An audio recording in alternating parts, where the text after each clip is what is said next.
It's Hey Coach with Tim Simpson, Rashard Collins, and Jamal Mondane. Three coaches and friends talk about sports, life, and everything in between. Everybody, hey, how we doing? Guess who's back? Guess who's back in his house? Yes, it's your favorite sports podcast. It's the Hey Coach podcast. I am Coach Tim Simpson, and of course, I'm joined by Jay Mondane and Rashard 10 Collins. How are we doing, fellas? Welcome back. Bro. Hey, season 2, episode 1. Yeah. We're here, baby. We in here. Let's go. We back. Hey, you know, like our boy said, we all we got. You know what I'm saying? Yeah. Hey. Yeah. Now, we are missing our producer, Anthony Simpson. He had some previous obligations going on with his production company, so he has to take care of that. So, once again, you got me with my primitive StreamYard. But we'll get the job done. We get the job done, all right? Yeah. Gentlemen, we're not even going to delay at all. But I do have to check in on you guys because we haven't had a chance to really check in. So, Jay, what's going on with you? How's everything going with you? Let's just go ahead and talk about that for a sec. How's everything going? Everything's good. Just excited to be back, season 2. Outside of podcasting, everything's cool. Chilling, work, same old same like everybody else, man. Happy to be able to move around again and enjoying that. If you know anything about me, I like traveling, so getting ready to do a little bit of that. And man, just ready to go. NBA Finals. I can't ask for nothing better, man. I'm here. Jay, I swear to God, you're gonna have to change your name to Carmen Sandiego because I have no idea where in the world you're gonna be next. That man is a globe trotter, and I love it. Rashard, baby, what's going on, fellow Army brother? Working, man. Working like crazy. House hunting. Oh, I got approved from the VA, baby. Oh yeah. I got the letter. Let's go, baby. I got the letter a week and a half ago. That's what's up. A week and a half ago. So I got that. So now, bro, that process is something. Congratulations. Because I've rented, appreciate it. Because I rented in the military. So the rent is like an apartment. House. Right. Yes. Now, do I want a pool? Golly, bro. I'm telling people, get off your property. Man, get off my property. Dude. Like, it's first week I own that. Yeah, it's jailbird. Get off my property. Woo! It's a difference, and I knew, but no, you looking at stuff. I'm looking at the ceiling like, what's the water spot, brother? Can you in the apartment? I'm looking like, how's the crime? Is it bad over here? What? The liquor store is where? Now, I need to know if my neighbors like me. Are we going to be able to have cookouts and I'm going to be able to block y'all driveway? It's a lot going into it, baby. Yeah. You and I going to have a talk about that because I'm going to be looking at that process myself moving forward. So I'm a brand new. Call me when this is. Y'all got any questions, man? Well, I'm only going to talk to him about the VA part. Now, when it comes back to the whole other stream, everything. Oh yeah, yes, Jay, I will be definitely giving you a call. When I say quick, oh wow, they weren't messing around. I'll tell you that they weren't messing around. Oh, that's what's up. That's what I like to hear. Go ahead, Jay. Two words I'll give y'all. It's a gem for anybody else that's watching this that's buying a home, or if you already own one, you already know. Home warranty. Oh, yes. Yeah. Keep your home warranty. That's all I'm saying. Yes, that's very valuable information right there. That's golden right there. Level home. We do that thing. Hey, we do it, boy. Damn them stairs, baby.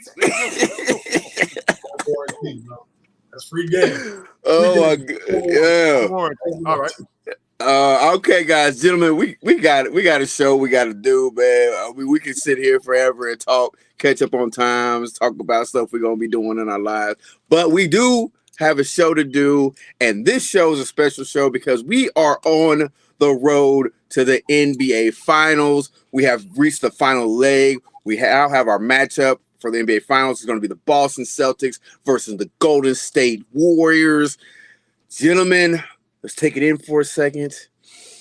Bask in it. Yes, we're here. Guys, what are you thinking so far right now? Okay, before we start going into the road of where they got here, what are your thoughts, Jay? What are your thoughts on these two teams going against each other in the finals? My thoughts on it. I think it's going to be a good matchup, a great matchup, based on who was in the conference finals. Mm-hmm. I originally picked Phoenix. If you watch season 1, I actually picked Phoenix. Thought they were on a mission. Didn't work out. Luka looked like Debo in that series. We'll get into that. But so this is actually a good matchup for a couple reasons. Just the styles make fights. You know, if you I think this is going to be a better series than it would have been Miami or Dallas or Miami or Golden State or even Dallas and Boston. Just for the simple fact of the style that Boston plays defensively, they're long.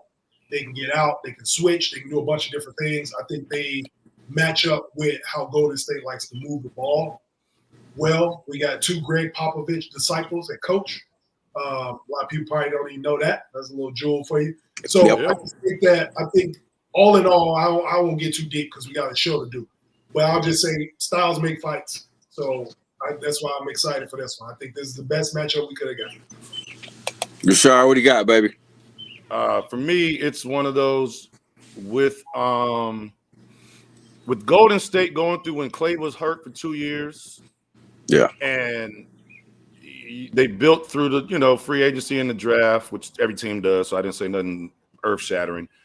But with Wiseman not giving us nothing, but the whole time Klay got hurt, the first time Klay got hurt, they said, well, he'll be back. And then he got hurt again. And they were still talking about wait till the whole team gets back together. They still have a chance to do something in the West. I'm like, okay, I'm sold, bro. I wasn't like, I'm like, yeah, realistically, like, I mean, what do you want Klay? What do you want Klay? Klay's playing it smart because Klay's in that, and you're gonna know. Both of y'all are gonna know what I'm saying as soon as I say it. Klay's in that Anthony Hardaway, Grant Hill zone with injury. Klay can't. You can't put Klay on Tatum. He'll be on him. Klay's not giving us that yet. He has to be. They're giving away too much money. I'm kind of 75% in it, coach. I'm not. Y'all can hide me. Let me really. You can. You're not. If he gets hurt again mentally, where's he going to? He coming back for the third time? Yeah. But the fact that they're there, I love it. Tatum, Kobe would be proud. Yeah. Marcus Smart, liked him since Oklahoma State. Yes. When he kicked dude under the goal, liked him under that. And, bro, they tried to break up Tatum and Brown early, like, oh, they can't do it. What? Yep. I love it. I don't have anybody. I have nobody. So if y'all ask me this in another hour, I'm gonna be like, I don't know. Now, both of y'all know I'm excited as I'll get out. I'm Giddy as a little schoolgirl right now because I am a huge Boston Celtics fan. And so for them to make it, like, as a fan, you always root for your team to make it all the way. But then you have to also, also being a coach, I'm also very realistic when it comes to certain things. Like I believe that they had the team that they could make it, but they did have some injuries. They were having kind of ups and downs and stuff like that. But I thought, if they came together and they gelled right, they might have a shot. Now, we all agreed that if Golden State got healthy, they were going to be a tough team. Now, we also said that, I think if I remember correctly, we all agreed that we thought Phoenix would actually get to the finals and out of the West. I think if I remember correctly, or at least the Western Conference spot, somewhere like that. Yeah. I think so. But I think we also in the back of our minds also thought, like, because Golden State had been playing some pretty darn good basketball coming up and coming in, and I think the thing I'm not gonna say for you guys, I'm not gonna speak for you guys. I know for me, I was thinking, man, if Klay starts to hit his stride a little bit, because he's starting to get his wind back. If he starts hitting his stride a little bit, this could be a very scary team. Because they've been together for forever. I mean, it seems like they've been together for forever. You know what I'm saying? They seem like, they've been doing it. They've been there before. And so, they're a team you can't really ever count out. I'm excited for this finals matchup, not because I'm a Boston Celtics fan, but because I'm a fan of basketball and the stories behind these teams. Rashard, you alluded to it with the Klay Thompson injuries, with the mess that was going on with the Kyrie Irving situation when they brought him in to Boston, and then they ended up moving him out, and then all the other stuff that was going on. Then he had the injuries, and both sides have had injuries. I think right now there's only one real major injury that's on the Boston side. I mean, they got some guys that got some, they've tweaked some things, but you still got Wiseman out on the Warriors side. Iguodala, Porter, and Payton are still game time decisions come game one. So they still got some guys that honestly, if those guys are healthy, it's like, they still got a deep squad if they're healthy. So I'm excited about just the storylines behind it and what can really unfold. Right now, did you guys know that there's 67% of the people are saying that it's Golden State that's going to win the finals versus 33% for the Boston Celtics. But did you also know the Boston Celtics are the only team in the NBA that has a winning record against the Warriors? What, this year or total? Total. They're 9-7 against the Warriors. They're the only NBA team with an actual running record against the Golden State Warriors. Really? Okay. Like I first you don't think much about it, but then you're like, wait a minute, how is that? But what that tells me though, Golden State is nice. That there's only one team in the NBA that has a winning record, and it's only 9-7.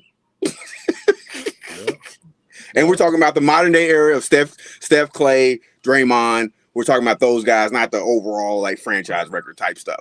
Because if that's the case, then yes, Boston walks away with that. But guys, let's start talking about. We're gonna talk here real quick before we take a break. Let's Jay, I'm gonna send it to you. We're gonna start off with Golden State. Okay, let's talk about their first round matchup. They had went against, let's see who they played the first round. They played Memphis, right? Yes, no, Memphis. Denver was the first round. No, Denver. It was Denver. Yeah, Denver. It was Denver. They played Memphis. Yeah. So now when we look at that matchup, I think we were all pretty set that Denver just did not have enough firepower that was going to be able to handle the Warriors, and the Warriors end up pretty much basically walking off with that series. They end up winning 4-1. Jay, what were some of your key takeaways when watching that series?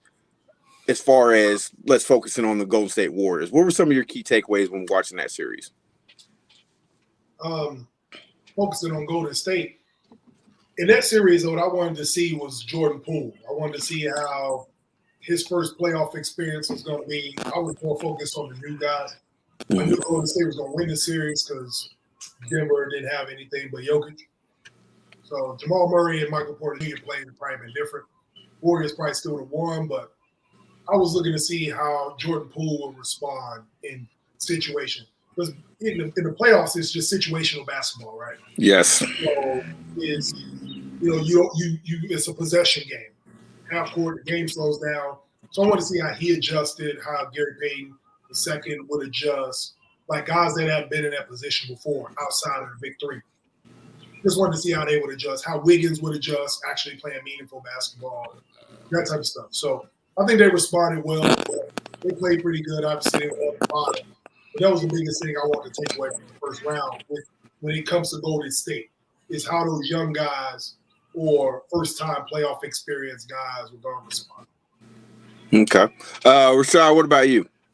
All right. For me, with Golden State, like I said, I would love to have seen Wiseman. I'm glad that Klay them are doing their thing.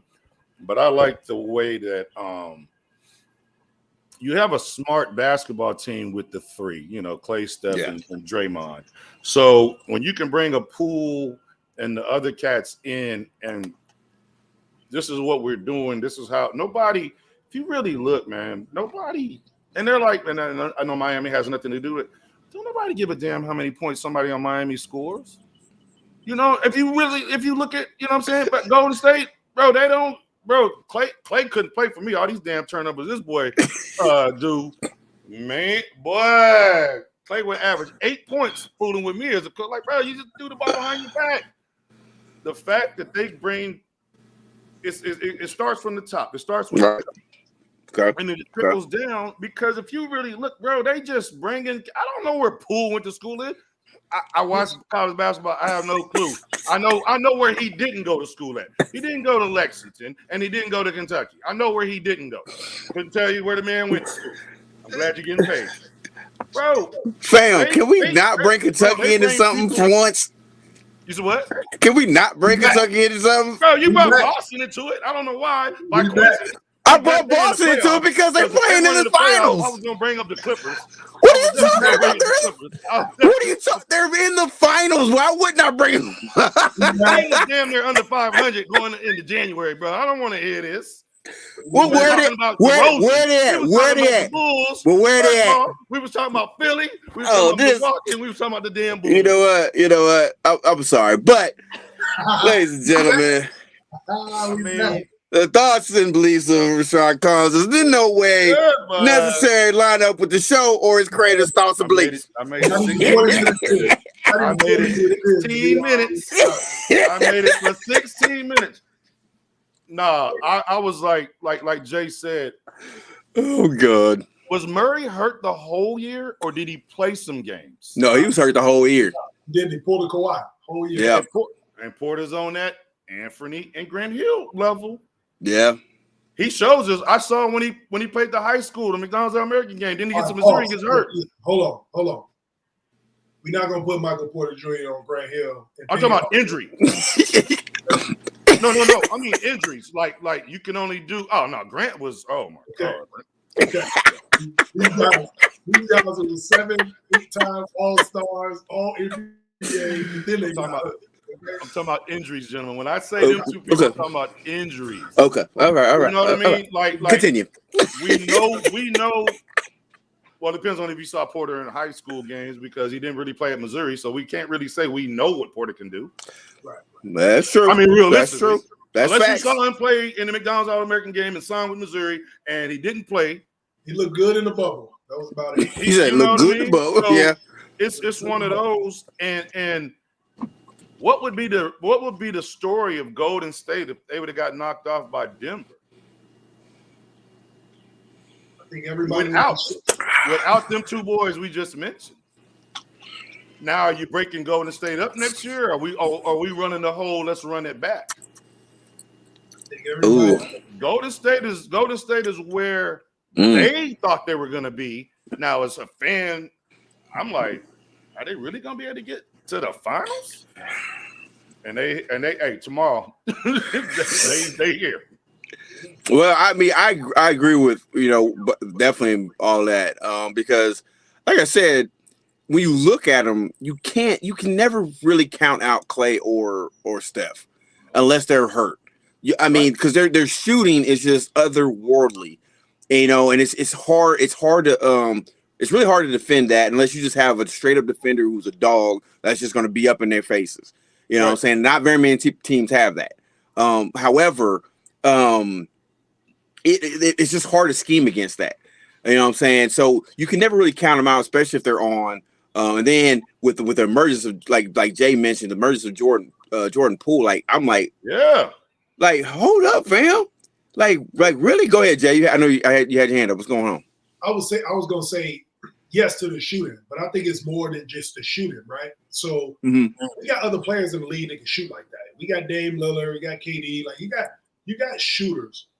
I think it's a culture thing. Like if this run proves anything to anybody that's doubting Golden State, is that their culture is real, right? Because it looked like the 2015 Warriors all over again. Like right.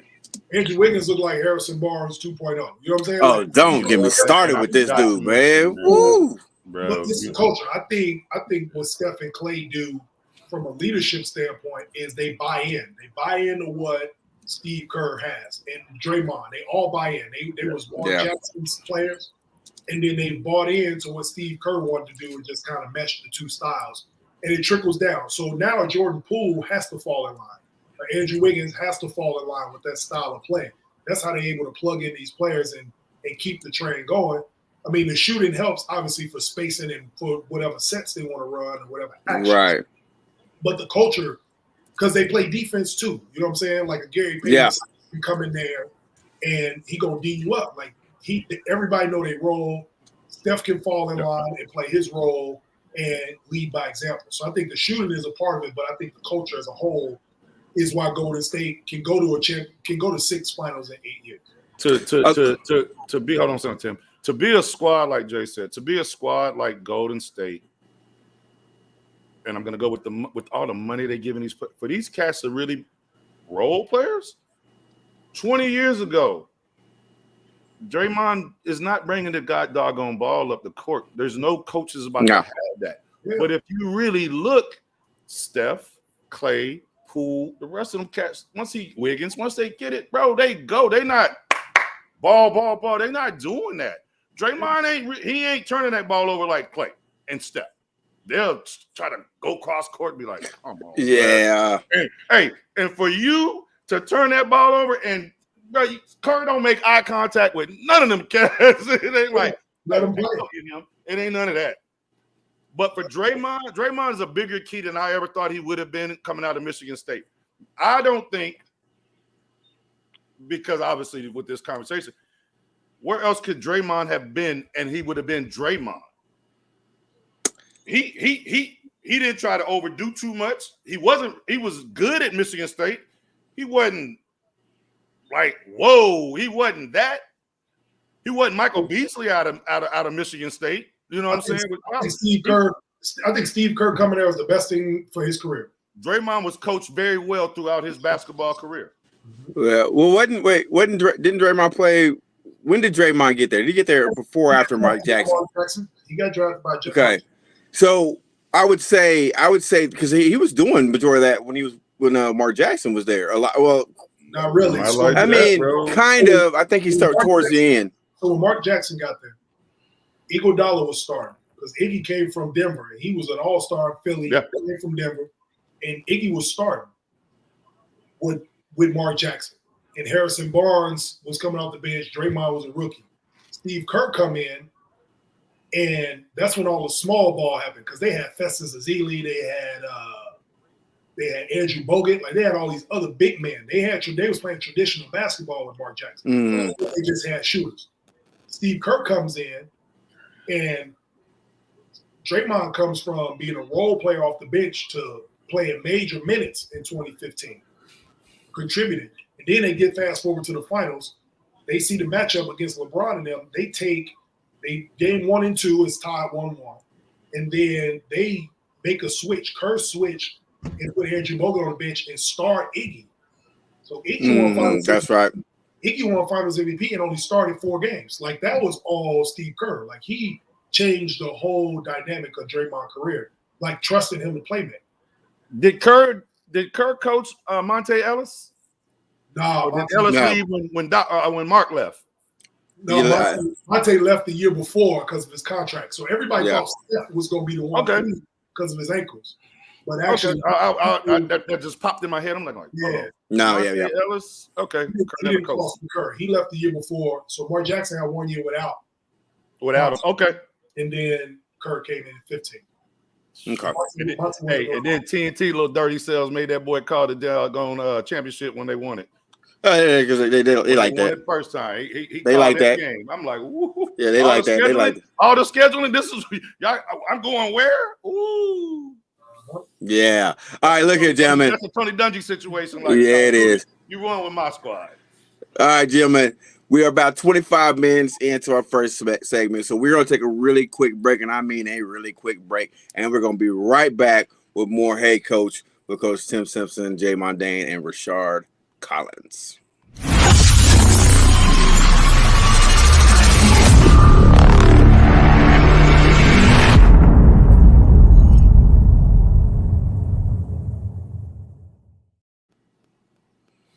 Hey everybody, we are back. We are back at it. It is season 2, episode 1 the road to the finals.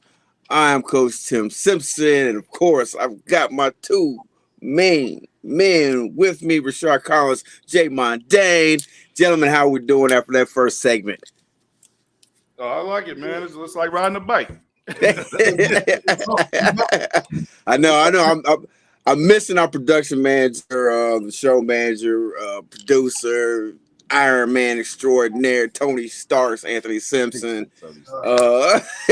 We do miss him, but like I said, the show must go on. We're still rolling with it. So we spent the first segment talking about catching up on some of the matchups. We were talking about the Golden State Warriors and their matchup against Denver. Let's move over to we're going to bounce back and forth between the Eastern Conference and the Western Conference. So let's jump over to the first round matchup for the Boston Celtics, which was the Brooklyn Nets. Now, I had picked the Brooklyn Nets as well. Now I said in my heart of hearts, I was pulling for my Celtics. But I just didn't think I honestly thought KD would have played at a different level. I'm be honest, I'm at a loss for words for that round because I'm still trying to figure out what the heck happened. Jay, can you make some sense of this for us? It was the shock of the playoffs for me. I think we knew Boston was good. Mm-hmm. After the turn of the year, like Rashard said in the first segment, they was under 500 going into the New Year, but we know something changed defensively. Yeah, I can tell you this: I didn't expect them to beat Brooklyn. I think I picked Brooklyn in 6 games or something like that. So obviously, he was way off. I think a lot of people were way off on that. But what they did in that series and what they did to KD in that series. Never seen a team be able to do that to him before. And I think the fact that it was kind of like Boston was trending this way and Brooklyn was going this way, and they just ran into a brick wall with Boston. Like Boston wanted to run them over. I saw a meme or something the other day where it said like Boston Celtics is on this revenge tour, right? They lost to Milwaukee in 2019, or he lost to Milwaukee in the bubble. And it was like something like that. They lost to Milwaukee in 2019, and then they lost to the Heat in the bubble in the conference finals. Mm-hmm. They lost to Brooklyn last year in the first round or something like that, and they just wiped them all out. So it was crazy. I didn't even think about it. I was like, okay, so maybe they knew something in that locker room. They had a little extra motivation, like, we trying to get to where we need to go. We got to get by these dudes. So, like I said, the only way I can describe that first round was shock. Yeah. Rashard, what about you, brother? I'm not going to say what you think I'm going to say about Buddy. I'm not going to do it. I thought KD was going to do what you said, Tim. I thought KD was going to take it like he's been doing. Like, I can't just say Golden State like he did at OKC. Like, yes, sir, baby. Hey, I just got somebody just hit me with an alert. Like, yo, I heard y'all live. I'm looking like, you live right now. Yes, sir. Hey, big shout out to Hollywood. Bro, so my thing is, I thought KD was just going to be like, yo, I got it. Kyrie, you ain't played that much, but Kyrie done had some games though, dude. Like, not necessarily playoff, but games. Kyrie literally like showed us like I'm still don't count me out. I'm still that dude. You know what I mean? But what I think hurt him, I think the organization lied to KD and Kyrie about Simmons. Stop giving us the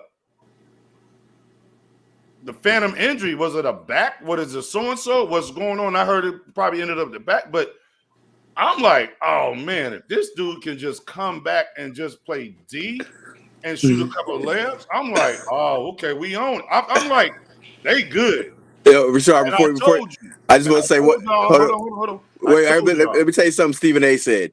This is what got me was. I'm gonna let you finish. Stephen A mentioned that exact same thing you did. He said, a back. Brother, you ain't played in over a year. You ain't did nothing. I'm back on what? Go ahead, Oh, you Rashard. got a Continue.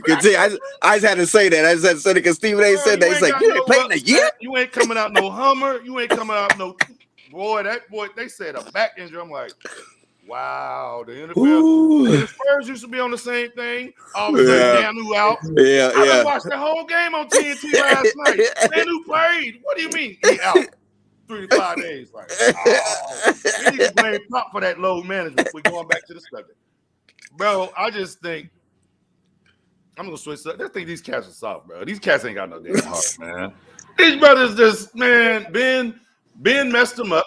The organization lied. They got him. I guarantee you what, his butt better be there. They better go banana boat this summer and grab somebody. He said banana boat. Go get Ayton.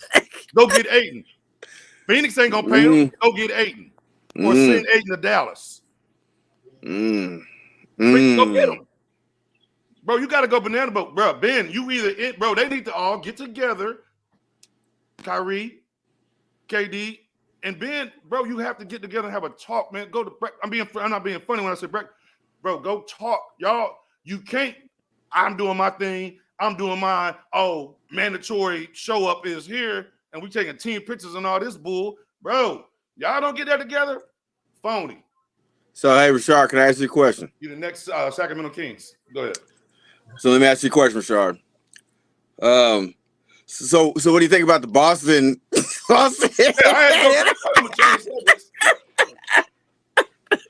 Nah, man. I wanna. Go ahead. What do you think about Boston? How they did first round? I'm not gonna be on task. We know. When I saw them go, I'm like, I gotta hear this man mouth. I forgot this boy was a Boston fan. Look. First of all, I'm approaching this as a professional. Yes, I am a fan, but I'm being very non-biased with this. I am happy that they're in there, but at the same time, I'm gonna be honest with you. I'm shocked as all get out. I don't think you should be shocked. My thing is the key Tatum or is it Smart? Brown. I think Brown is just going to be consistent through the whole time. Is it going to be Tatum with his scoring, or is Smart going to really be able? Because what does Smart have? A hamstring? What does he have? It was an ankle. And you talking about the NBA Finals? But I will say this: if you really want to know what Boston's secret is, and I honestly think is the key, is someone I really wasn't paying that much attention to, really during the regular season, but he's really caught my eye, and that's Williams. Robert Williams is like unbelievable. Like that dude can cover so much ground defensively. That is unbelievable. Williams from Tennessee, right? University of Tennessee. Yes, I want to say that's correct. Yes. I told somebody he's a low budget Fareed from Denver back in the gap. Oh, I remember Fareed. Yeah, Fareed just disappeared. Did Fareed have an injury while he couldn't come back? The game changed. Honestly, I think for Fareed, the game changed. Right. Williams is 2022's Draymond. He's not really bringing the ball up the court, but when he gets it, he's not turning it over. Right. He's making smart decisions with the ball. He's not towering over anybody, but he plays good defense, man. No, Boston. I told y'all, I don't know who winning this one. Let me go 20 seconds into game 7. I'll be like, oh yeah. What's Robert Williams look like, man, with that knee? That knee is gonna be He had surgery on that knee. He came back in 3 weeks from an MCL surgery. So we'll see. He probably should have waited. So let's move to the second round. So the conference semifinals put the Boston Celtics and then Boston and Boston and Milwaukee. Yeah. So let's now this is okay, Rashard. You said just a minute ago or just a few seconds ago, like you really shouldn't be shocked that they're in it, but in a way, yes, because they were going against the defending champs in the second round. Now, I was saying that Brooklyn should win it because of their squad, but at the same time, yeah, I mean, I was shocked it was a 4. I was shocked that they swept them. That was a huge shock to me. But going into the series against Milwaukee. Milwaukee, I honestly thought were poised to make another championship run, And I mean, it went forward. I mean, it went the distance. So I mean, I got what I thought, and it kind of went it could go either way. But I mean, just the games that were played in that series, it was just crazy. So let's talk about the Celtics and the Milwaukee Bucks series. Rashard, we'll start with you this time. What did you think about that series, and what were some of the things that you had to take away from that series? I think Middleton was a bigger key than a lot of people thought for the Bucks. Middleton, right? Or am I calling the wrong name out? Middleton, No, you're right. Yeah. I think he was a bigger key because, first of all, ain't nobody watching Milwaukee Bucks basketball during the regular season unless it's nothing on TV. You can convince me the Bucks are playing tonight, let me go. Nobody's doing that. People watch Giannis. I think nobody's watching that. I think the fact that Middleton was out and they lied to us like they did. The thoughts are part of this crew. So you watching the Bucks? I'll watch the Bucks. I'll watch the Bucks. Let me find out this coming season. Like, hey, the Bucks are on, and I'm gonna put what your little response was on the screen. So I watched the Bucks because they were. I watched them because they were. Look, I watched them because they were number one. They were the defending champs. I wanted to see, honestly, if Giannis had really started to really improve, especially with his jump shot, because they talked about him about his jump shot. And I was like, well, let me check out a couple games. So I watched maybe about 3 or 4 games. I'll be honest, I watched about 3 or 4 games. It's an 82-game season. Touche. Point proven. But I also work a lot. So I mean, 80. Okay, you watched 2 more games than me. I watched one on like a Thursday one time. Like, oh, they're playing the Clippers. Why not? Oh, yeah, but ain't nobody watching the Clippers. No, seriously though. I didn't think Milwaukee was going to get back, but I thought they were going to be able to advance. And then Boston is just steady moving, rolling, man. I mean, you can see the momentum with Boston, man. And it's funny because one of the stations today was talking about they was really trying to break these boys up. And like by trade deadline, Brown, who goes? And what we didn't bring out, don't forget Marcus Smart called the whole team out. Yeah. And after that, they rolled. No, you got a nice squad, bro. You got, I know, but the fact that I know when you look across, like, man, they playing Golden State. They got these two, the Beige brothers are still in the system. I know you like, woo.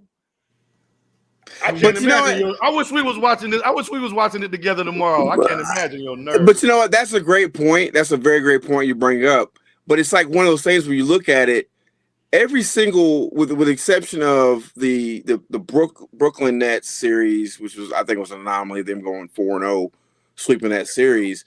They've had tough series ever since then against teams that most people thought they really weren't going to beat, except for maybe Miami.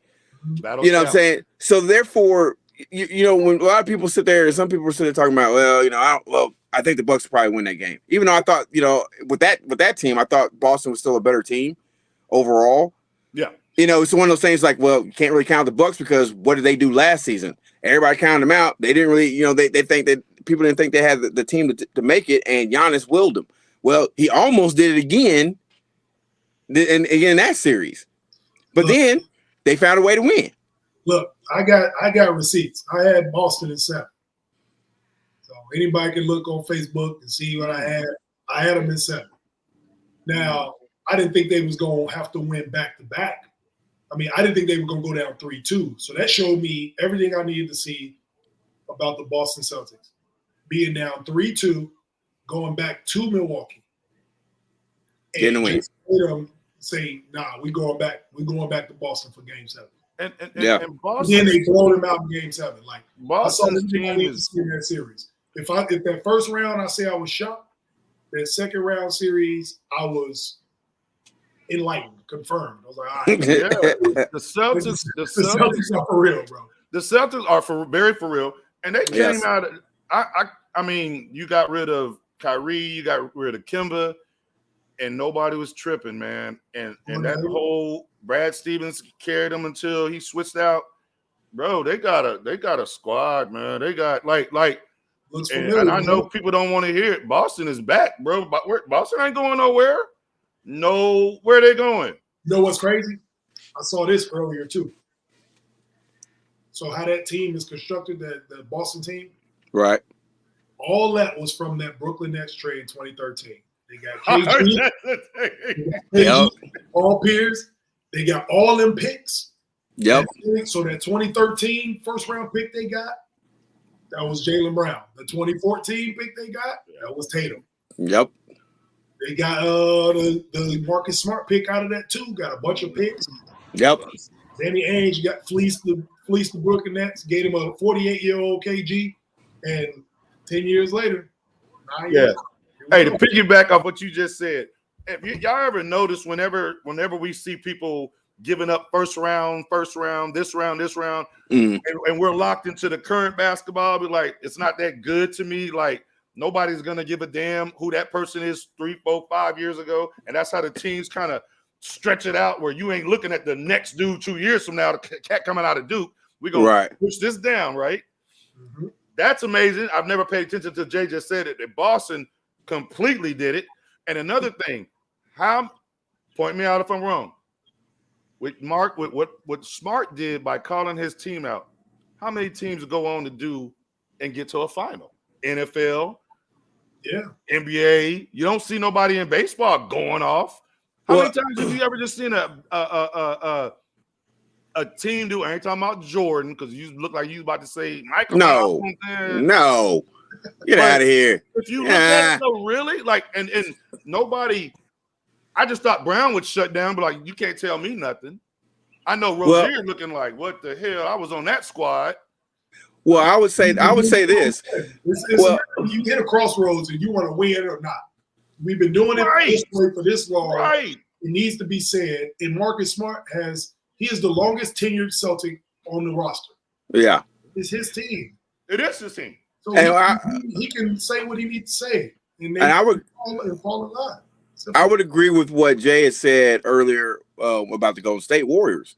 A lot of it has to do with culture. And I think with what they're building there in Boston with those guys, they've built a workersman mentality. You know, these guys, they're not going to quit. Yeah, they've had some tough series. They've had some tough roads, you know, with players coming in and out of the organization, but they stayed together. They're fighting. And when you got somebody like Marcus Smart, who's basic, I mean, I agree with Jay. I think this is people talking about, well, this is Jason Tatum's team. I think Marcus Smart is the backbone. He's the backbone, the leader on and off the court of that squad. Yeah. I mean, the thing is, he puts it all out on the line, and when he got hurt and then came back, when he got hurt and came back, that you saw what happened with the boys when he came back in the game. He's their Draymond Green. He's not necessarily the best player or the most talented player. Yeah. He's the heart and soul of it. Undersized. Is he bigger than Tucker? He about the same size, probably, or shorter? Nah. Heart and soul of the team. I think he's shorter. Tucker's a little thicker. Impact. Tucker's thicker. You player of the year, defensive player of the year. Yeah. And you ain't 7 foot. First guard since Gary Payton. You got heart, man. You got first guard since the glove. Okay, so let's jump over to the Golden State Warriors and the Memphis Grizzlies series. Now, that one pretty much went how we all thought. But I would say this about Memphis. They've got a bright future. If they're able to keep those guys together and build onto that, I think they have a bright future because Ja Moran is that boy that's turned into a man. That dude is nice. If he can just get some more consistency down, I think he's going to have to change his game because I think the way he plays, he's going to be hurt a lot. And he's going to have to learn how to incorporate a little bit of intelligence in the way he plays. If not, he's going to have a very short career. I kind of compare him to maybe, I don't know, I guess maybe like a Derrick Rose with how he played. And then, you know, the injuries. You said who else? AI. I know you tried to go away from AI, but Derrick Rose. That was good. Yeah. So I mean, I look at it like that, and he's got to be careful. But let's talk about the team we need to talk about here, and that's the Golden State Warriors in that series. They end up winning that series 4-2. Jay, what do you got as far as what you saw in that series going on there? Yeah, I thought that was a good series. A lot of guys that I went back and forth with on social media or whatever We're talking about who's more important and if they good with Ja or without Ja. Listen, look, Golden State Warriors. That's one of the teammates, one of the homies. Yeah. Look, Desmond. The team needs Ja Moran. They're only gonna go as far as Ja Moran goes. Yes, they look good without Ja. They move the ball, yada yada yada. But in an 82-game season and playoffs, if you're trying to win a championship, you need consistent play from the best player. Like we've all played sports before. You need the best player. Yes. Now, another note about Memphis before I go to Golden State. Honestly, I think it was fool's gold.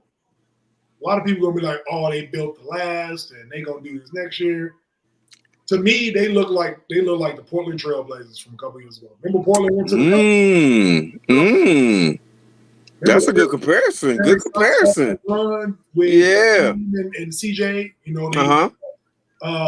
Lillard hit the game winner on the City. Yeah, it was on Paul George. That series, that team feels like a Portland Trailblazer. They had a good year, made it to a conference final, and they ain't been back since. To me, they can prove me wrong, which is fine. I hope they do. But just seeing what's coming back next year in the West and teams getting better, I don't see Memphis going past the second round next year either. So, okay. To me, it was a good year. I mean, I'm not one of those flash in the pan type of like. Denver did the same thing. Denver went to the West Conference Finals in a bubble. They're like, oh, they're gonna be back. So that's what I think it is. I think Utah did it one year, and everybody's like, oh, they're gonna be straight. Now we talking about breaking them up. So I just don't see it happening. That happens more often than what Golden State got. So, yeah. So Rashad, what you got? What you got, man? I mean, I think Memphis. They showed me a little something without their star, and to hold it down with only a handful of losses. That said a lot. They got people that can actually play in this league, and then they're legit because you can't pick your schedule. They actually won some games. Ja, what do you think, Tim? I was going to ask you or Jay, what does he need to work on?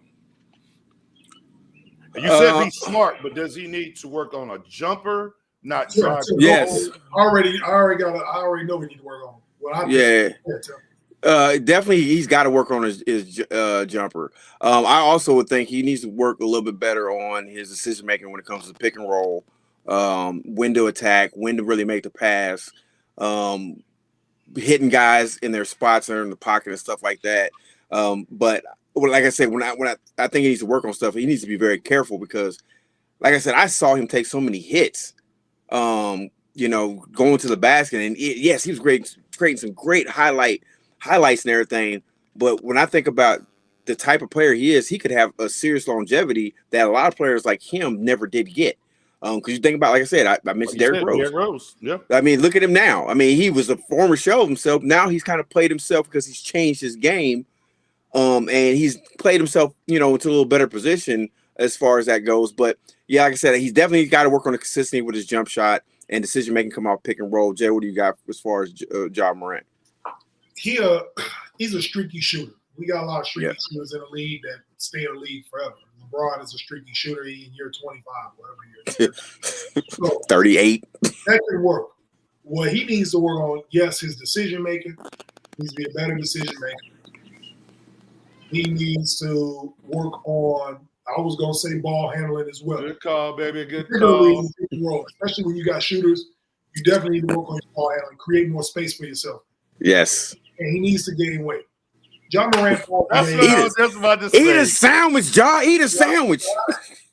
Ja probably weighed. The reason I compared him to AI over D Rose is D Rose had an NBA body when he came. He was set.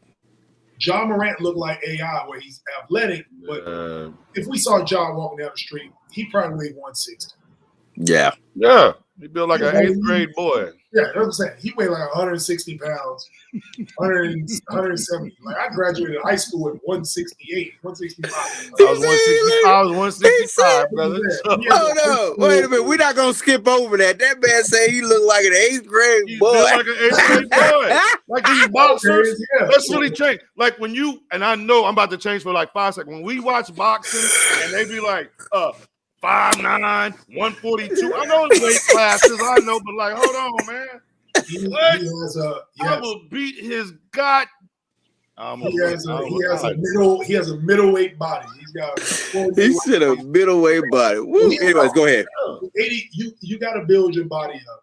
For anybody that's ever heard me talk basketball or watch basketball, you have to physically prepare your body to play 100 basketball games. All right. Yep. So what that means it's 82 regular season games.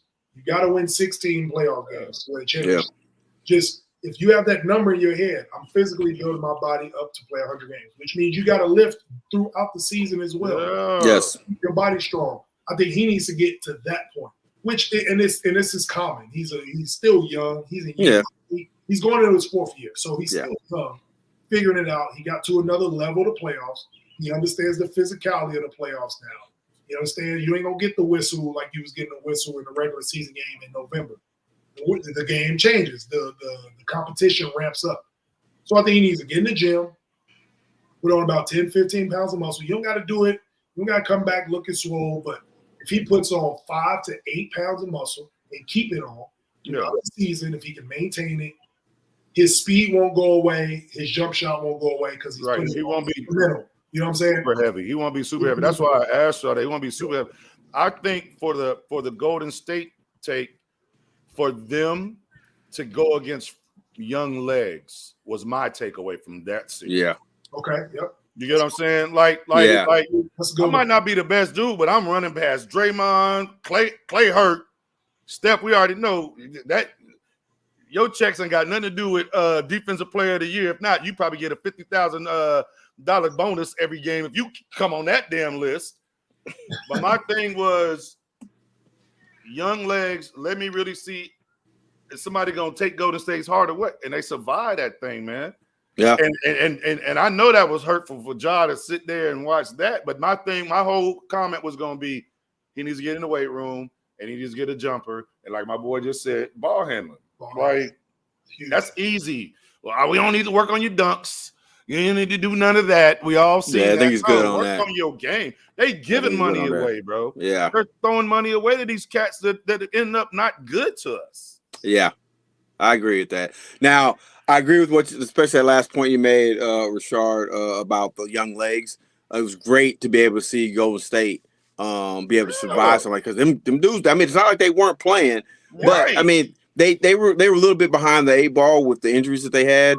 Trying to come back, and I just thought that with those injuries, I didn't think they were going to overcome Golden State at all. Anyway, and even if they were healthy, I still don't think they would. I still don't think they would have really. But it would have been. But it's great to see them going against, because the thing is, that's what they're going to be going against. Really, honestly, in Boston, you know, you got a younger group there, with the exception of Al Horford, who's in year 850. And still getting it, and still getting busy with it. But what I'm saying is, you know, it was great to see that. And I think I think all the series so far for both squads have really benefited them for going forward for this matchup. I think this has probably been the best road to the finals that I've seen in a long time. And I'm excited to see what's going to happen, you know, within this finals. Now I want to take a quick pause. Okay, so if give out some information here. You're of course watching this right now live on our YouTube channel at Timothy-Rashard Jamal. You can also catch us on our other social media platforms, our Facebook page at Timothy Rashard Jamal, and our Twitter page at Hey Coach Podcast, and our Instagram at, once again, Hey Coach Podcast. Now, gentlemen, I want to take another quick break, and then we're going to get into our conference finals, and then we're going to be getting into that point in time where it's about time to give our predictions of what's going on and who's going to win it. I got the Rangers over Tampa Bay. This fool said the Rangers over Tampa Bay. This hockey, my fault, baby. This fool. I'm watching hockey, man. I mean, the Rangers game. So, by the way. So once again, before we're gonna take this break, if you have any questions, you have any comments, definitely go to us on our live stream YouTube channel, and you can make any comment. And of course, as you've seen, we're putting the comments up as we speak. So if you have a question or comment, please post it. We'll address it and we'll get right to it. But we will be right back after this brief pause.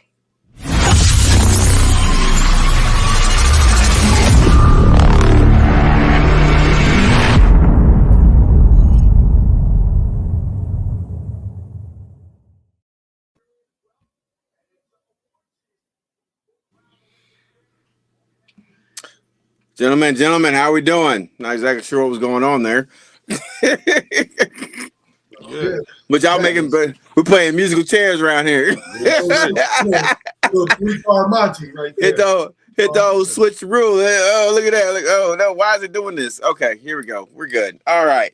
Gentlemen, we are here.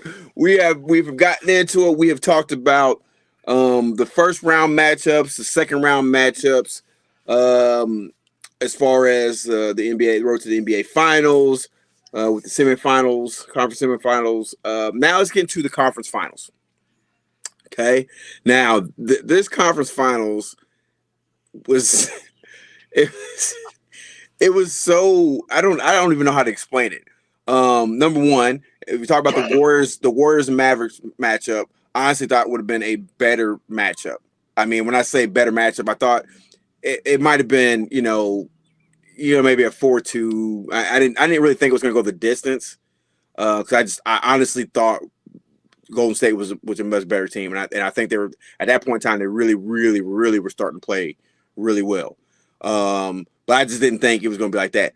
Now the Miami-Boston series, I kind of thought it would go this way.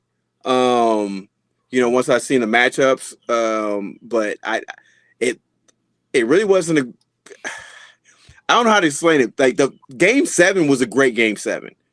But it was just so weird to me how one team would blow the other out, and the next team would blow the other out. It was just so weird to me how it was such a big swing sometimes when it came to that series.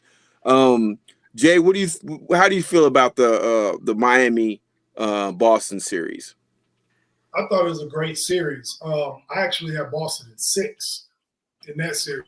I didn't think that he had enough offense to beat him anyway. After what I saw, I told you what I saw in that second round, what they did to Milwaukee, I was like, all right, they finna run over Miami. I didn't think they had enough. Jimmy played at another level. Like Jimmy Butler was playoff Jimmy. Like that's a real thing. Like his numbers even show that they're better in the playoffs than they are in the regular season. Them losing Tyler Hero hurt, but I don't think it would have mattered anyway. And one thing that's underrated about what the Boston Celtics are doing in this playoffs, they are winning. They're like 7-2 on the road in the playoffs. They won 3 road games in the Eastern Conference Finals to win this series. They won 3 road games, which, I mean, it's probably happened in recent memory, but I can't remember when. I can't.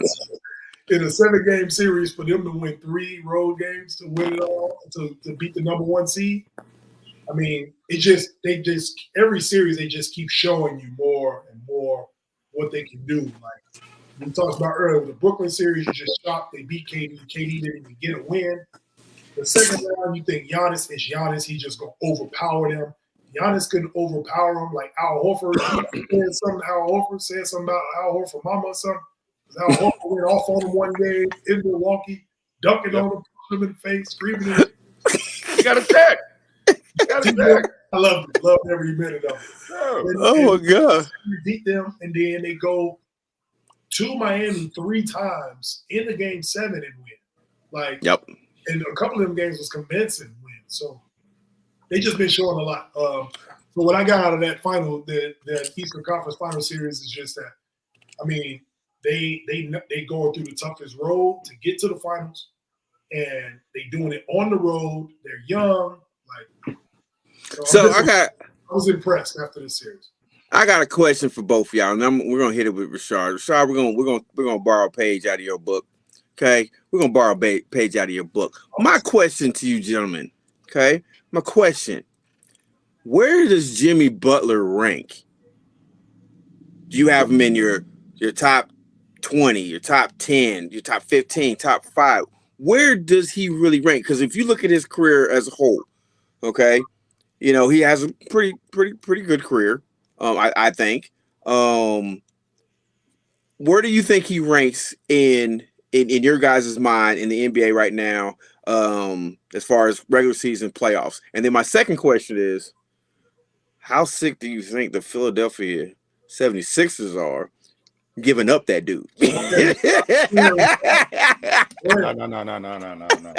Let's back it up. Go for it. Big Cat, Timberwolves. I tried to show y'all what we could do. That's Jimmy. Coming from Chicago, Tibbs was the coach. I tried to show y'all what you're gonna do. Cat, you a crybaby. Yep. And you couldn't handle me talking to you like Garnett used to talk to Perk. You couldn't handle that. Mm-hmm. So with you being soft, that's why I ain't signed no long contract. I moved to Philly.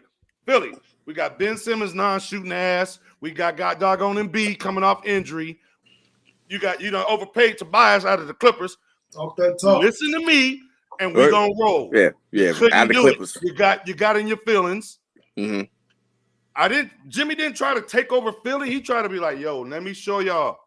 Jimmy got to Philly because of this right here. There ain't no damn squad when he went to Philly. Bro, I'm a Kentucky fan. So we saw a hero about to get the sixth man of the year in a couple of years? No. Bruh, Jimmy's a spark plug, bruh. I'm about to, man, off topic, right? Now, what he just said, Philly looking crazy. Because Harden them screwed, and I told y'all, go back in the tape. I said, if I was Embiid and y'all done signed this bastard, give me my MVP now, because they going to screw me with this bastard right here. Yep. Won that trade. Told y'all won that trade. Bruh, I'm done talking. Well, I mean, I could. Like, Jay, you just said something. Like, you said that we said that Brooklyn won that trade, right? Yes. Okay, I get that, but we'll just agree it was a long term that they won that trade. Right. Because Philadelphia, at least didn't they get out of the first round? Yeah. So, okay, so I mean they got that, but that's it. But what? Are they both at home right now? Yeah, they both went on. Okay. Now, I'm watching. Yeah, they better be watching that. It's all good. Now, off topic about Jimmy. Yeah, go ahead. Go ahead. In the league, Jimmy Butler is top 15 to me. Okay, I agree. I'm putting Jimmy in top 15. He didn't make an All-NBA team because they got to go by position. I get it. Yeah. But if we count in playoffs and regular season and what you bring to your franchise, you ask any GM if they can grab 15 players in the NBA today and what they can do for their franchise, Jimmy Butler is going to be one of those 15 players. Okay, so let me ask you this then, to pick it back off that question. Now, if you talk about two-way player, does Jimmy still rank in the top 15, or is he higher or lower? If we talking about two-way, I do the complete player. He top 15 regardless. Okay, top player. You're saying complete player, top 15. Two-way because, for example, what Steph does offensively on the court versus what, let's say, Marcus Smart does, right? Okay. Like they both impact the game on opposite ends. Right. But would you want Steph or would you want Marcus Smart? You see what I'm saying? So to me, it's the complete player. Like Jimmy Butler's a two-way player, but ain't nobody taking Jimmy Butler over KD. He's probably a better defensive player on the ball. Matisse Thybulle a better defensive player on the ball, but you gonna take, you know what I'm saying? So for me, it's the totality of the player. Jimmy's a top 15 player across the board. However you want to slice it, playoff Jimmy, two-way Jimmy. If I got a piece of paper and you tell me to write down the best 15 players in basketball, Jimmy Butler's on that list. I agree with you. It was a question that was asked to me, and I wanted, and I thought about it when we were sitting there talking about when I made that comment about Philadelphia looking crazy, and I was like, oh, wait a minute. And so I wanted to make sure I asked that question. Rashard, what about you? Where do you have him ranked? I mean, when Jay just got through finishing, I'm looking like, okay, for me, I would love to see, this is what we need Ant right now. I would love to see the defensive players, all defensive team. So then, because I'm like Jay, like he just said, I go off of both sides of the ball. You know what I'm saying? Like, can you score, or are you just only thing I knew to do was play defense, and I'm just gonna box out and rebound and da. Or can you come in here and get us some baskets? So for me, if I got to run 1 through 15, he might be 1 through 10. Now, am I going to then play? You know what I'm saying? Like Steph, for me, he ain't playing no damn defense. Harden ain't playing no damn defense. Yeah. There's a lot of cats ain't playing defense, but we know who the hell they are. Jimmy I'm like, he would check that for me. He's been for 10 years. You know, so better for 10 years. Right. Jimmy, Butler, and Smart are damn near. Butler got a little bit more offense. They close though, bro. They get really close. Like they found their niche in the NBA and they know what to do. Yeah, the way I look at it, when it comes when you're posing a question like that, the way I look at it, to me, it just depends on what your, I guess for lack of better words, what your cup of tea is. You know, what is it you like? You know what I'm saying? If I'm building a team, you know, okay, am I building an offensive team? Am I building a defensive team? Can I take a couple of players that I know that are great defensive players, but like somebody like Jimmy, who's a great defensive player, but definitely can hit you with 47? You know what I'm saying? He has that capability. So to me, when it comes to a lot of players, I might actually choose Jimmy over some players because the simple fact is I already know he's going to play defense. He might fit. You know what I'm saying? You know what I'm saying? And if he's playing defense, then I already know that if it comes down to it, he's going to give me at least 20. You know what I mean? So it's like, I guess it's just one of those things. Like I said, people always make a big deal about these. Oh, this person, how are you going to leave this person off this list? How are you going to leave this person off this list? Shut up. Just shut up. You know what I'm saying? It's just. Hold on. I got a quick 4-person list. You start with a team. You can only, it's 4 people. You can only pick 2. KD, Clay, LeBron, Steph. You can only pick 2. Wait a minute. Steph. Are you going? Woo! Yes. Wait. Okay. What was the 4 people again? 4 people. KD, LeBron, Steph, Clay. But you can only pick 2. You can only pick 2. Oh yeah, it's definitely Steph and LeBron. Steph and KD. Okay, thank you. Yeah, it's definitely because the thing is they're great. They're both great offensive players. Okay, that's number one. KD can play defense. It's not like he can't play defense. He can. Yeah. So it's not like he can't play defense, but he's also probably out of that list the best scorer. Man, pure scorer. To be that height to do that. Yeah. So. And he can handle the ball. And he can handle the ball like Steph. And that's where me and you agree with. That's what I thought he was going to do in the playoffs. I thought KD. I did. I honestly thought he would. Like, Kyrie, just get on the back. Ben ain't coming. Let's go. Okay, so y'all messing me up. So we're gonna stay off talking for a second. I'm sorry, y'all messing me up with this. So if we're looking at what's going on with Brooklyn, what do you think is going on in KD's mind right now? Are you thinking he's just saying, you know what, this season's done and over with. Let's reset. We've got a good nucleus here. We got to talk to Kyrie, his crazy self, and get things back on the right ship. What do you think his mentality is right now? He's pissed. They shouldn't have. He doesn't think they should have went out in the first. And you can't go off of we losing to the Eastern Conference champs in the first round. Like, bro, you got swept. Shut up. You got Buddy over here that don't know when he want to play. And this joker here he like, folks, trust the process. You better trust your position. How about you do that? How about you trust your trainer? I think he had, of course, nobody want to lose in the first round, but contracts tell you more than a player can tell you, more than words. Ben has to come. Ben has to be there game 1. Yeah, I think he will be. I think all of them will be there. They need to figure out this Kyrie situation. Kyrie stays, and we see where they go. I mean, you can't really predict it. With all this talk, everybody talking all this talk this summer about who going where. If everybody come back, I guarantee Brooklyn's still going to be a title favorite. Everybody come back. Yeah. If everybody come back and they play, Brooklyn will not be squeaking into no damn NBA playoffs. Yeah. I would say this. My advice to the Brooklyn Nets: number 1, rap Ben Simmons and bubble wrap, and number 2, make sure there's no news reports or newspapers or anything around Kyrie Irving because you never know what he's going to take off of work from.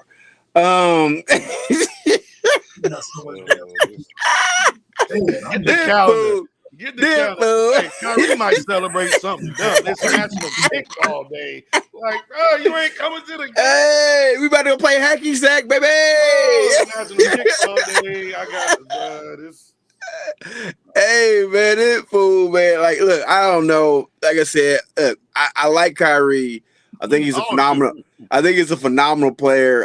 But it's one of those things. It's like, fam, you gotta pick and choose what you actually gonna actually go off about. You know what I'm saying? Some of this stuff just don't make no sense. Okay, he want to be Kaepernick, but he don't want to lose that money. Stop it. You're a great Ron Artest right now. That's what you are. I said it. Not Meta World Peace. Not Meta World Peace. You're a great Ron Artest. You want to go Kaepernick so bad, but you see how they did that. He said, "Nah, I like my money too much." Right. You ain't gonna make no Uncle Drew part. Ain't gonna be an Uncle Drew part 2 player. So you better go ahead and roll with it. All right, let's jump on over to this the Warriors and Mavericks matchup in the conference final, Western Conference Finals. I honestly didn't think that Dallas had enough firepower to really hang with Golden State. The way, especially since Golden State, they caught fire. They were really playing really well. I just think Luka was never going to be enough. They've got some holes that they really need to fill to get better, and they need to figure some things out. I think they've got the right guy with Jason Kidd there, and I think hopefully that with management that they'll be able to figure it out and get him some help this summer. But I just thought I'm happy they made it. I'm happy they made it. I'd rather have seen the Phoenix Suns against the Golden State Warriors, but we don't always get what we want. So it is what it is. So, Rashard, to start with you this time. What did you think about that Dallas Mavericks Golden State Warriors conference finals matchup? Everything you said leading up to this was because Luka didn't have it. That's why I cracked that little joke. Like, well, when Ayton gets to the Dallas Mavs next year, let's see how different this is.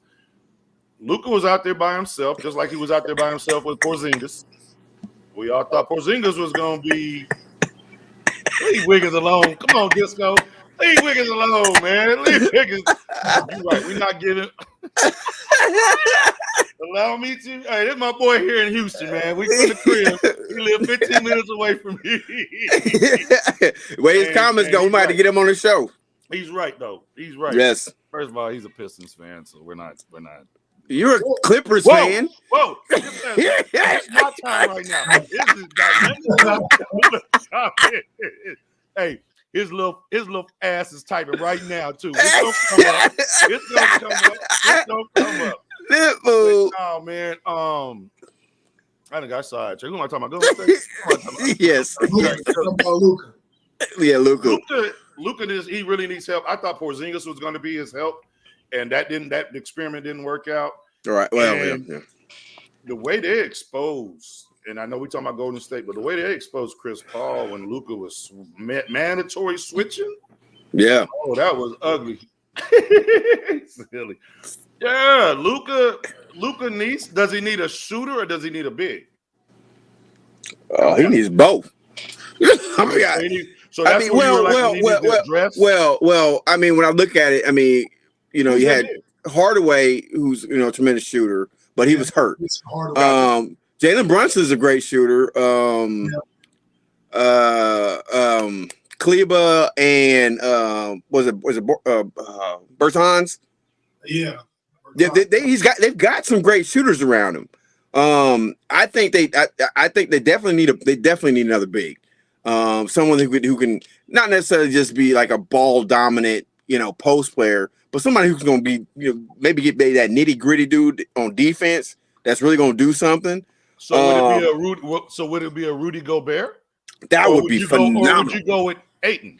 No, I'd go with Rudy Gobert because they don't need anything else offensively. I'll be honest, they don't need anything else offensively because they keep the guys they have. That'd be great, but a Rudy Gobert to anchor the defense. Oh man, they'll do good in the West. Yeah, I agree. I agree. Continue.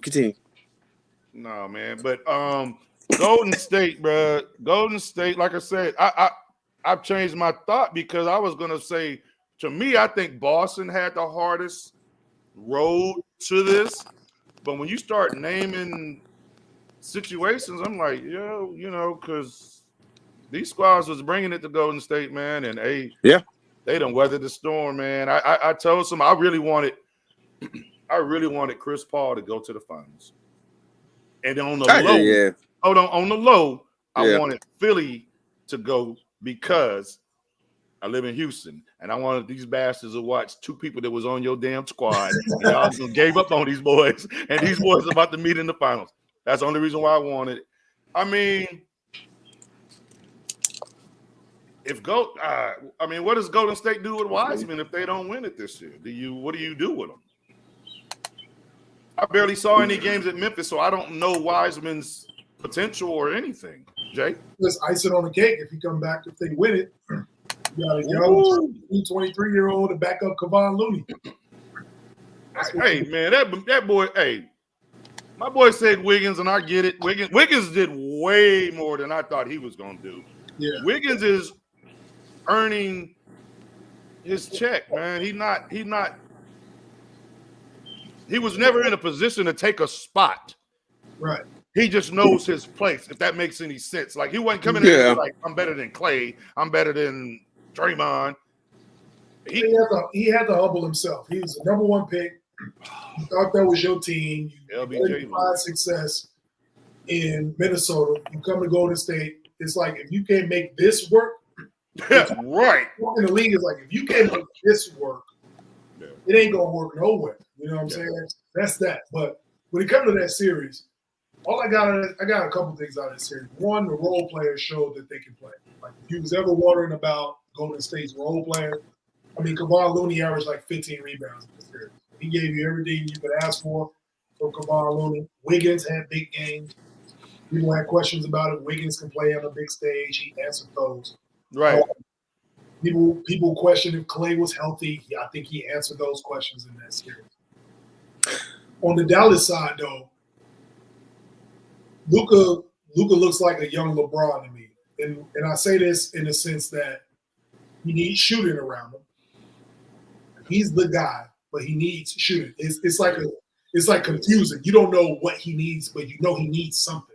That's good. That's really good. Yeah. That's true though. Yeah, like, I agree. Earlier years, it was like they made it to the finals. He dragged them to the finals, kicking and screaming, but he didn't have enough. And it's like, he needs something, but I don't know what.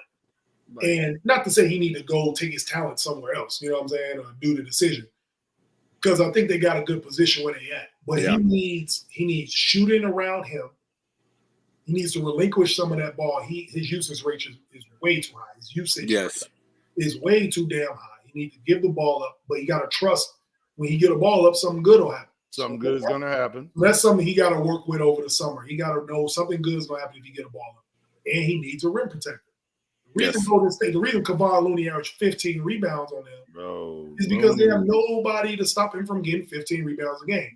And if they would have did that with Aiden, they would have won that series. But Luka just intimidated them in that series. Does Luka need to lose any weight?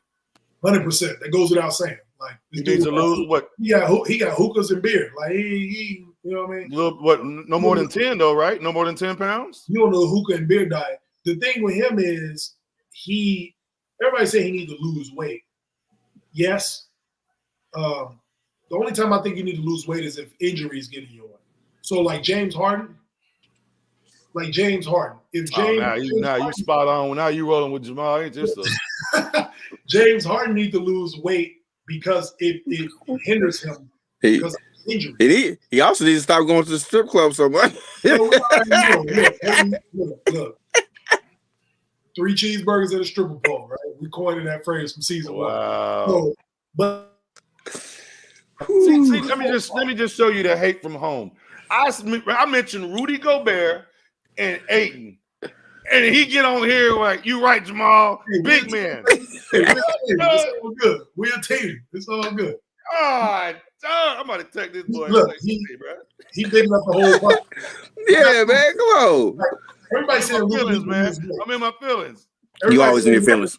Everybody's saying Luka needs to lose weight. I don't necessarily think he needs to lose weight unless he starts getting hurt. If he ain't getting hurt, he's out of shape. There's a difference between losing weight and being in shape. You know what I'm saying? Yeah. Right. Zion needs to lose weight because he's getting hurt, and his weight is hurting his body.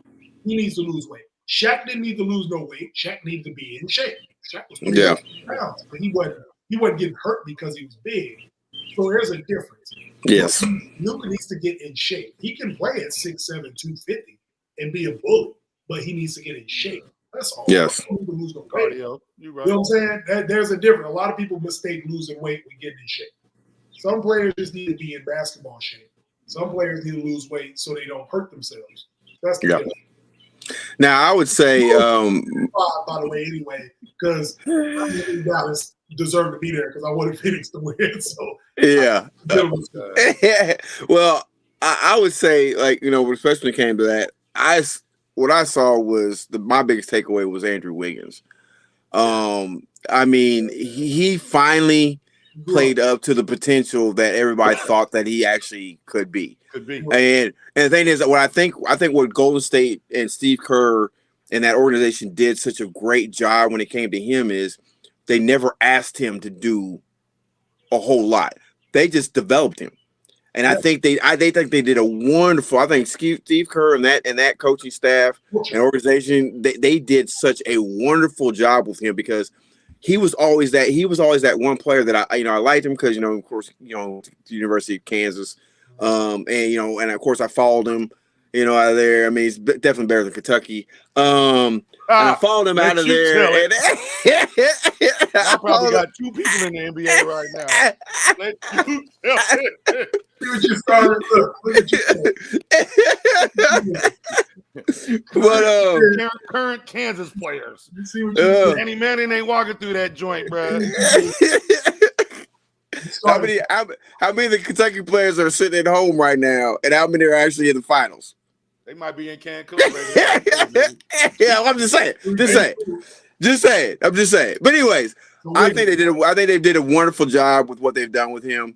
And it was funny because I remember one of the announcers was talking about because like Andrew, I think he had like a tip dunk. No, it was after that posterized dunk he did on Luka. He went back and got another. And he was like, yo, the Warriors just signed a new player in game 5, and his name is Andrew Wiggins. Hey, who is number 22? Man, when he got that dunk on Luka, and Luka was trying to hold his face like, oh, I got hurt. No, your eyes is burning because he just smoked you. That's the definition of catching a body. Hey, I'm like Luka. He hits you with the mace in the face. I've just been so happy to watch his growth, in this playoffs. And I thought he did decent this during the season, but since this playoff has been his coming out party. I mean, he's been doing such a phenomenal job, and he's been consistently getting better. So that's why right now I'm heavily, it's hard for me to say I would go against the Warriors right now as far as picking who's going to win, because right now when you look at their roster, their lineup from top to bottom, and they're still missing a few key guys, and they're playing the way they're playing. Missing people, bro. But and Boston still has a great team, but it's like, where do you go? Who are you gonna go? You're a realist with the you got a squad.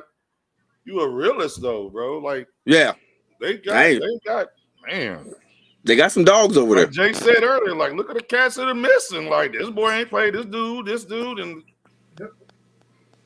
like I said, of course we all know that Wiseman's out, but they're still missing Iguodala, Porter, and Gary Payton. They're all three of them are still game time decisions.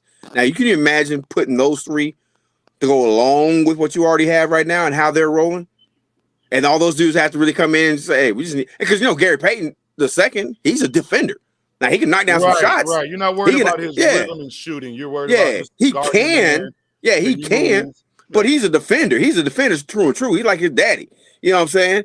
And you look at Porter. Porter, he can get up and go a little bit, but he's been a fairly steady defender for them as well. And we all know Iguodala is a defender. Yeah. So I mean, you're now only thing you're doing is you're throwing in 3 more defenders if those guys are playing this series. And you're just throwing 3 more. Yes, and fouls. So you got 6. You got you know what I'm saying? Oh, come on, man. I don't know, dude. I don't know. So, gentlemen, we're getting to that point now. We are here now at the NBA Finals. Game 1 is set to take place tomorrow at 8 p.m. on ABC. Yes, sir. So, gentlemen, it is that time to look at our NBA Finals matchup and make those predictions. So, Shard, first of all, here's what we're going to do. You're going to break down the Golden State Warriors and the Boston Celtics. After you've broken both those teams down, then you'll make your prediction. Followed by Jay, you'll do the exact same thing. Guys ready? I'm breaking the whole roster or just whoever I can bring up. What am I doing? Teams down. Yeah, breaking the teams down. Like who's active right now, who's going to be playing. Like I said, like I already mentioned, Wiseman's definitely out. And then Iguodala, Porter, Peyton are game time decisions. And I believe Hauser's a game time decision as well for the Boston Celtics. All right. Well, obviously, I'm not going deep into like 12 people. I think my prediction on the finals, I don't have a winner. I can just go who I think will do. I don't think Draymond needs. No. Listen, I don't think Draymond needs to be in that mindset when he pulled that stupid crap back in the gap. You know what I'm saying? Okay. Uh-huh. Steph, him and Clay, I haven't been impressed with because they're not giving us like Steph goes for 42, Clay's going for 35. They're not. You can see the struggle in their game. Some of the decision that Draymond is doing when he brings the ball down the court, I see Steph is open, Clay is open, but he'll go to Wiggins instead because he knows Clay is going to come off the curl. Steph is going to run to the corner. I just think it's almost like mentally with the chemistry and what y'all said earlier, the culture of Golden State, they could win it. You flip to Boston, man. Tatum can go for 40-something at any point. Smart could hit him a hot 20 and guard the hell out of somebody. Brown to get a sneaky 17. You know what I'm saying? They coaches, they done played, coached under this on the pop. They done shared. They're not going to surprise each other with anything. You know what I'm saying? Like neither one of the coaches have to stand up. These players are going to have to outsmart. You're going to have the basketball IQ. And I think at the stage of this game, I think, like y'all said, with Poole and everybody else coming in and fitting into the culture and Wiggins with Golden State, I think Golden State mentally might have that. But like I said, Boston was under 500 in January, bro. They're in the NBA Finals. So, like I told y'all earlier, I don't. Ain't nobody getting swept. Who you got? Who you think wins? I don't have nobody. I really don't. Seriously, I have nobody. If you go back to the beginning of the tape, I said when y'all ask me in 2 hours, I'm not gonna have nobody. We did. I seriously, bro. I told you, Game 7 with 20 seconds left. Let's do a live little feed, and I'll be like, yo, I think so and so they're about to. I have nobody, bro. Like, yeah, you definitely would do that. I see you doing that. No, I'm being for. I know I ain't bring no content to what you asked, but I don't know, bro. I mean, damn, this is good. Yeah. This ain't like Golden State in 3 or 5. You know what I'm saying? They're gonna beat these ones. Right. They're gonna sweep the thing. It ain't none of that. It's like, does it go 7? Does it really go 7? And 7's in Golden State, or who had the better situation? Golden State got Golden State higher seed. Yeah. That's all I got. All right, Jay. You go ahead and hit yours before I get in mine. Man. So we comparing the two. All right. So look, Golden State. Everybody think Golden State got the experience because they got Draymond, Iggy, Clay, and Steph. Right. And Steve Kerr, whatever. They've been there before, all that. Their role players play, even Kevon Looney. Their role players play a big part of what they do. I think they're a top 5 defensive team too. A lot of people don't play that. Same like when they were in the first iteration of the dynasty. When they were winning championships before and they had the offense, they were top 5 defensive team too. So they got all that. You can't deny Steph and Clay, Draymond. Like they've been there, done that. They won on the road. They won at home. They won a consistent, like they won a road playoff game in like 25 some series in a row or something like that. Like they beat the Bulls record from back. Yeah. So they got history on their side. With Boston, I think Boston, they're the best team in basketball since the calendar year. They have the best road record. They are the number 1 defense. They present a lot of problems for Golden State's offense. The way Golden State likes to move the ball, the way Golden State likes to space. Boston has enough defenders and enough bodies to throw at them throughout the course of a 7-game series. Health will obviously be an issue, but all things considered, if everybody's healthy and everybody playing, the way Boston is playing, and I think they have a tougher road. They had to go through KD and Kyrie. They had to go through the defending champ, the defending league MVP in Giannis. Yep. They had to go through the number 1 seed in Miami, who had the best record, and win 3 games on the road in that series. They were down 3-2 against the Bucks and had to win game 6 and 7. They respond to adversity. The only thing that worries me is consistency. Right? And every time they lose a game, they won a game right back. I think their record is crazy in the playoffs. Or like even in the regular season, they got a crazy record. Like after a loss, they almost immediately win. And just the way they look. I mean, I like how that team is built. I think they have the athletes and they got the players to play with Golden State. They're not afraid of them. A lot of people you'll see on TV all day tomorrow and yesterday and today, people that are afraid to make these picks because they just kind of use such and such and seven because they don't know, right? They don't know they don't pick. I got Boston in 6. I got Boston in 6 games. They played each other this year. It was 1-1. It was 1-1 when they played each other. And one thing, Marcus Smart, I think, got ejected in one of the games, something like that. Yes. They match up very well. I got Boston in 6, winning it in Boston. They will get a game, maybe even 2 in Golden State. I think they split in Golden State. I don't know who wins game 1 or game 2, but I think they split in Golden State. I think Boston can go up in game 3 and go up 2-1. And then Golden State can probably get game 4 or whatever. And then I think Boston wins the next 2. So I got Boston in 6. One question. Who guarding Tatum?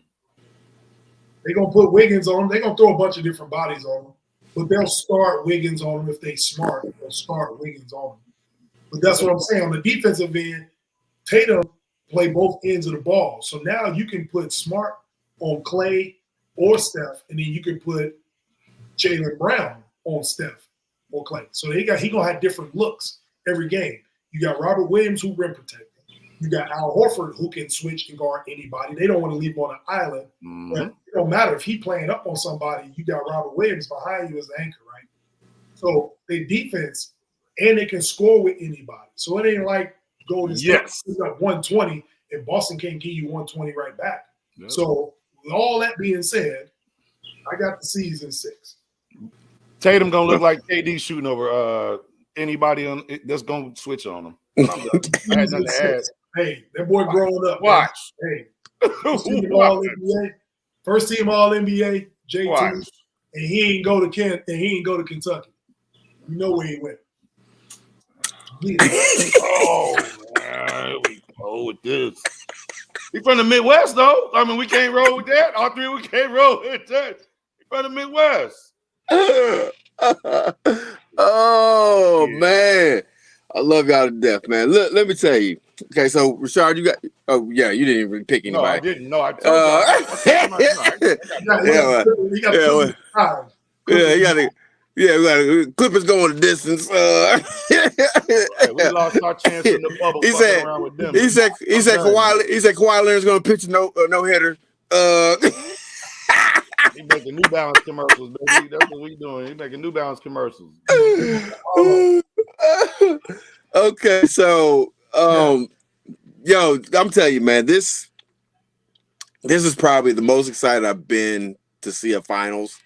And not because, like I said, because Boston, because as a true fan, both these teams are so well matched up. Like it could go either way. There's really no wrong or right answer to who's going to win the finals because it could honestly go either way. Now, yes, I am definitely pulling for Boston. And like I said, when I look at this matchup, you know, you're talking about you've got Damian Lee, not Damian Lee, Jordan Poole, Klay Thompson, Draymond Green, Andrew Wiggins, Steph Kerr. Look, when I look at these matchups for both sides, you know, and like I said, you're talking about Jason Tatum, Derek White, who's also we haven't even talked about Derek White and how he played. Marcus Smart, Robin Williams III, Al Horford, and the way he's been playing at his age. This being his first finals in his career, like that's the story. And I talked about this at the very beginning of the show. The storylines are just phenomenal. You can't write a better Hollywood script. Hey, before you answer, if Boston win a championship, is Al Horford a Hall of Famer? If he get a ring, I think he is. I mean, I think he's. I mean, it's gonna go off of how many years he played. And you're gonna roll to them numbers, man. This is like he's had some great numbers. Now he's had some pretty good. I don't know. I don't know. I think Horford's. They had him out the league. He was like Chris Paul. He was out the league basically. They was running him off, and all of a sudden, now look. That's why I asked. Yeah. The ring, is he in there? All right, go ahead. I believe he is. But like when you look at both sides, you know, the ball for both squads. I mean, this could be by far one of the best finals we've ever seen played. It really could. And this could honestly be the start, maybe, the start of something, you know, at least in the next few years. You know what I'm saying? Don't use that D word. Oh, I'm not saying that. No, I'm not saying that because the reason why you can't listen, you can't say that in today's era, though. You really can't say that in today's era because all the players movement. A lot of Chiefs fans out here use the D word. And now they eating it. Don't use that D word. You can't. You're right. You can't say that. We talking about dumb? We talking about dumb? Hey, we're not saying it though. I'm not saying. I'm talking about something as far as both those organizations, as far as meeting up. You know, for a few years to come. Because I think Klay and Steph still have quite a bit of basketball left in them. And to go back to what Rashard said, he said, I'm not that impressed with. You know what Klay and Steph have done so far of these playoffs. I would agree, but I would also think that would be the scariest thing going into the finals because they haven't actually had to do as much as they had to do in the past, which means they haven't had to use as much energy as they had to use in the past. You know what I'm saying? So if you talk about Tatum going off for 40-some points, we already know what them two fools have done as far as 3-point shooting. In quarters, not games. Yeah. Quarters. You know what I'm saying? Yeah. So we're not gonna talk about that because if I'm saying it correct, Klay still owns the record for most 3-pointers in a quarter, right? Something like, or I think it was like one or two. Yeah, it's either. Yeah, I think it was like I think he had like 14 in one quarter. Oh, is that the commercial that when he's talking about what he did in Chicago? Is that for the game? The Buffalo Wild Okay, well, anyway.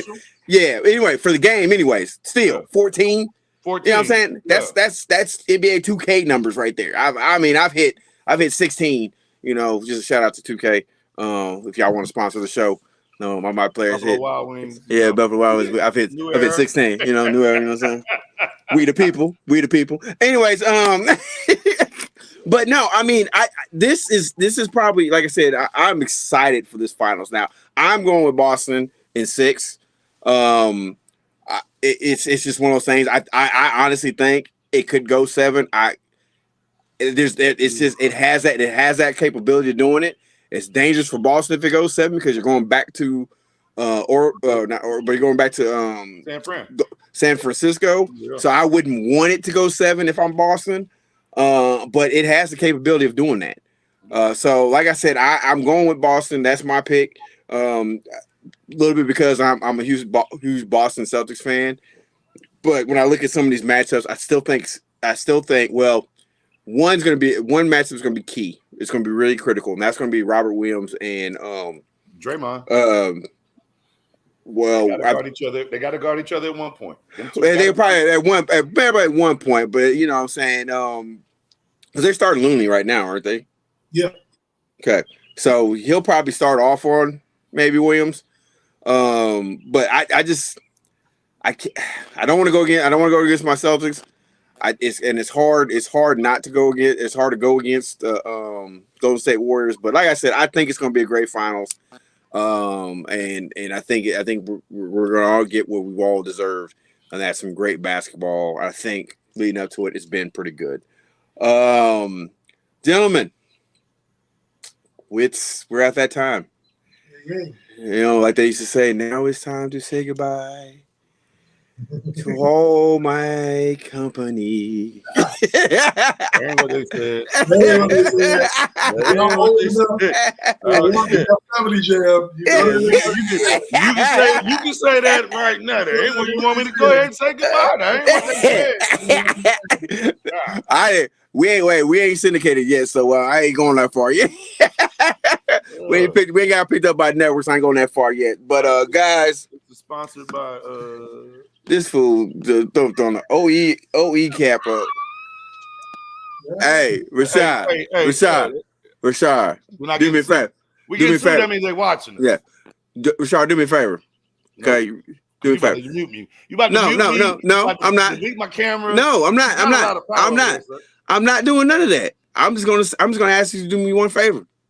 Nope. Don't be black. Don't be black all your life. All the time. Like all the time. Hey, by the way, it's 4-2 Rangers. I just want y'all to, and I ain't talking about the Texas Rangers. Yeah, the New York Rangers. I got it. Baby. Yeah. Hockey, NHL. Yeah. 4-2. But guys, it's been a great show. I am so happy to be back with my brothers. Like I said, we're missing our other brother to be complete set. Anthony Simpson, aka Tony Starks, aka Iron Man, with all the gadgets. But guys, it's been a great show. I'm so happy to be back with you guys, and I'm definitely looking forward to the upcoming shows. Let's go. Hey, yeah, boy, so Disco. His nickname is Disco. Disco, appreciate you just chiming in from whenever you logged on, bro. I appreciate it. Hey, we want to thank the people. We want to thank everybody who's watched the show for this episode, and for the fans that were interacting with us. Everybody, thank you once again for making this a great show. And like I said, we look forward to more upcoming episodes of the Head Coach Podcast with me, Coach Tim Simpson, and the boys, Rashard Collins and Jamal Mondane. Boys, we're out. All right. Your boys. It's Hey Coach with Tim Simpson, Rashard Collins, and Jamal Mondane. 3 coaches